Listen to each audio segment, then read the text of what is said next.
È il pomeriggio delle manifestazioni a Sant'Orso, quella di Lega Nord, Fratelli d'Italia e Comitato d'Azione Sociale, prima gli italiani che dicono fermamente no a Mare Nostrum, al continuo arrivo di profughi, al business dell'immigrazione, quella della coalizione di resistenza dell'Alto Vicentino, alla quale fanno capo anche i centri sociali che dicono invece sì all'accoglienza degli stranieri. Queste manifestazioni si svolgono a Sant'Orso ma non sono di Sant'Orso.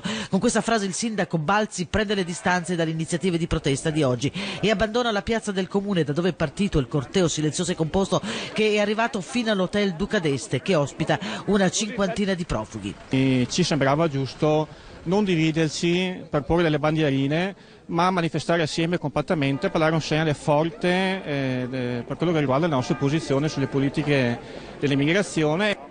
Credo che questo sia un tema che va al di là della sigla elettorale. Il nostro movimento si è sempre battuto per dare diritto prima ai nostri cittadini e poi se possiamo aiutiamo anche gli altri.